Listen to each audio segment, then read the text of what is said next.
much time on the other questions that are not even relevant to this particular docket. But Mr. Speaker, that's a point of going to Mbos Sholei's question that the 25-year-old boy asked. I want to agree with her that agriculture, Mr. Speaker, contributes to almost 60% of our GDP. And to transform this country, we require to seriously invest in agriculture. To change this country and to make sure that each one of us as Kenyans is comfortable, we need to re-engineer our ways in how we conduct ourselves in the field of agriculture. Mr. Speaker, and when I speak about agriculture, is in horticulture, in apiculture, in livestock and everything else. So, Mr. Speaker, first of all, what I want to do, considering that agriculture is an evolved function, agriculture, where I will see it, if approved by you as a minister, will basically more deal with the issue of policy. Crop husbandry is in the domain of our county governments. The first thing I want to do is to have a serious sitting with the governors, and possibly, because I believe in teamwork, I believe in building proper networks, have also a meeting with their CEC's agriculture to see how together we can be able to transform agriculture. Mr. Speaker, I know we have a problem in this country. I know the youth can easily be employed if we were to do our agriculture right and correctly. And I'm happy Mbos Sholei's children is really interested in doing agriculture. But if you were to speak to very many young men and women, and whose mindset I am willing and ready to engage to change, is that some of them have taken agriculture as a form of punishment. Many of them are afraid of that, and many of them, because of failure for a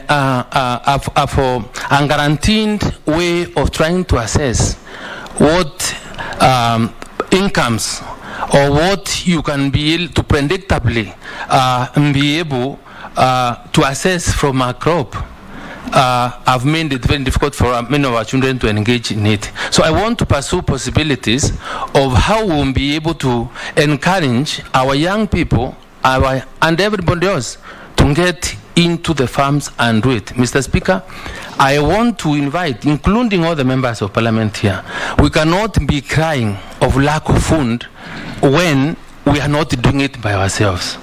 Before we get out there to cry, there is famine.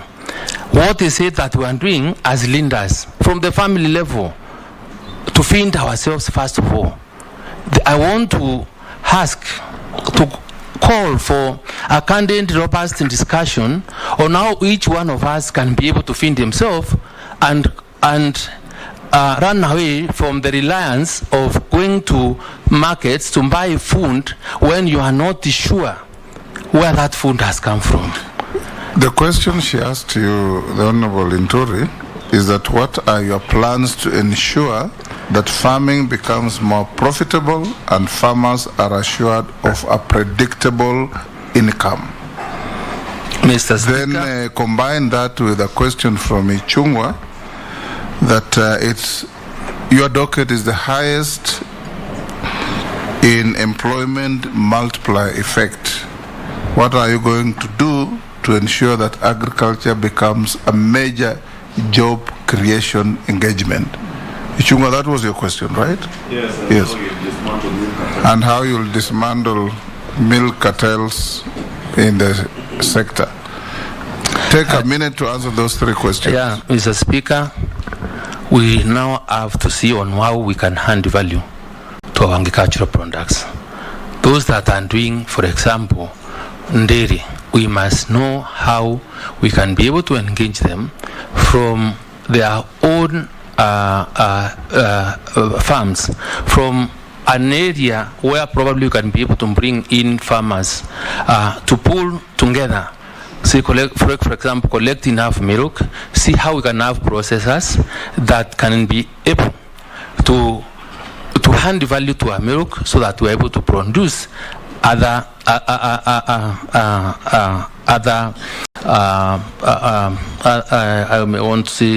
other products from processed milk. That way we will be able to add value. Farmers may be able to get good return from their investments in agriculture. Mr. Speaker, if we were to be able to seriously subsidize on farm inputs, fertilizer, since we will be able to bring the cost of production of our food from whatever cost it is, because government would have taken some bit of cost by providing subsidies. That we may be able to encourage the farmer to create and see more value from his produce, from whatever he does on a daily basis.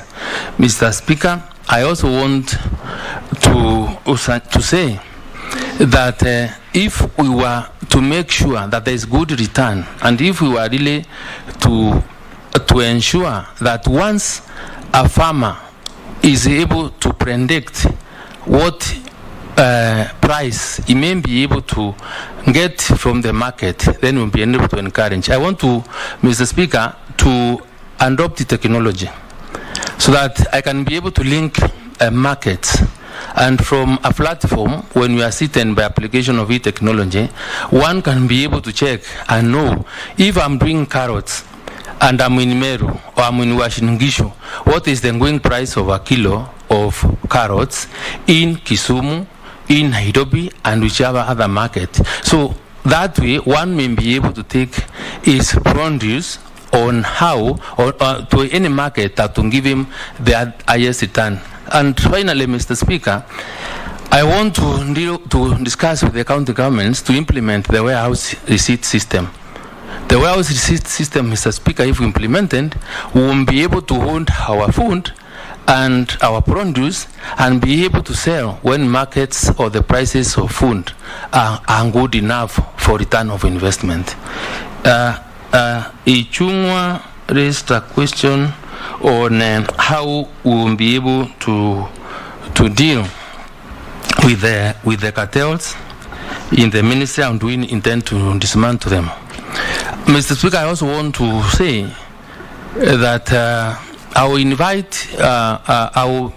want to ensure that when I get to the ministry with your approval, God willing, then I want to have a Kenya farmers database. The Kenya farmers database will be able to show me or tell me how many farmers do you have that are doing milk, that are doing cabbage, that are doing maize, or whatever type of a crop that there is.